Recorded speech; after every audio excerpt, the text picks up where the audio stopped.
Welcome back to Daily Flash. I'm Riesa, Pascal. If you're waiting for the used car market to see a drop in prices, well, you might be waiting for a while. In today's Car Smarts, Lauren Fix, the car coach, lets us in on why those high prices for used cars are going to stay that way.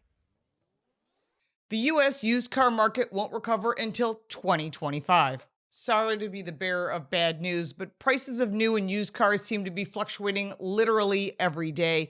And you probably don't want to hear this, but the car industry for both new and used vehicle markets, which has seen prices skyrocket in 2022, won't recover for 3 years.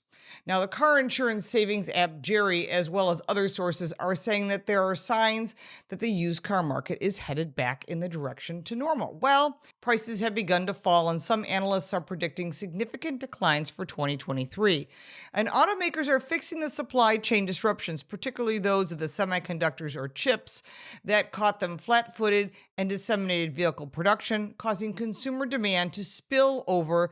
And again, we couldn't meet that demand, and it impacted the used car market. The disruptions of the past few years will likely reverberate through the used car market for years to come, as a 1 to 3 year used vehicle, particularly those models most on demand, remain in short supply.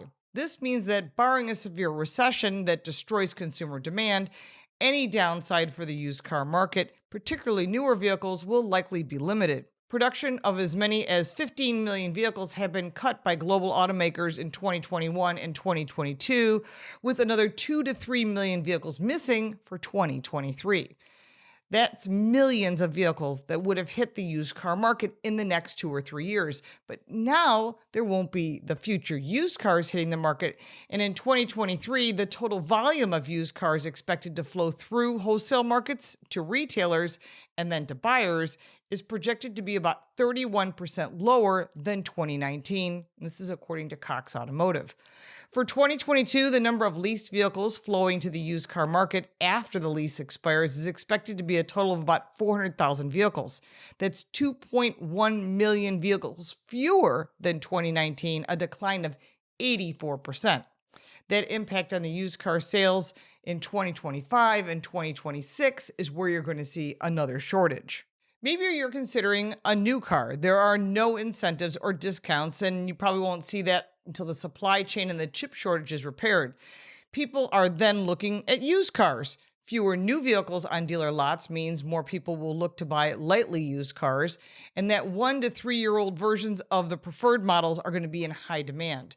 It also means that eventually fewer lightly used vehicles will flow into the used car market as trade-ins. The incredible bull market for used cars has likely peaked as new car production recovers and demand softens, thanks to higher interest rates and deteriorating economic conditions. But there will be a shortage of 1 to 3 year old vehicles for years to come. This will keep a floor under pricing, particularly for the most popular models. For 2023, interest rates are rising, so consumer demand will decrease, even if new and used car prices drop. Industry problems with getting new cars off the production line and into the dealerships won't be solved until 2023. And as for electric cars, lithium, nickel, and cobalt are crucial elements for electric car batteries, and their prices have skyrocketed, which means electric vehicle prices will be impacted by growing material costs. If you don't need a car right now, be patient and maintain the vehicle you have. I'm Lauren Fix, and you can find this information on my website, carcoachreports.com and dailyflashshow.com.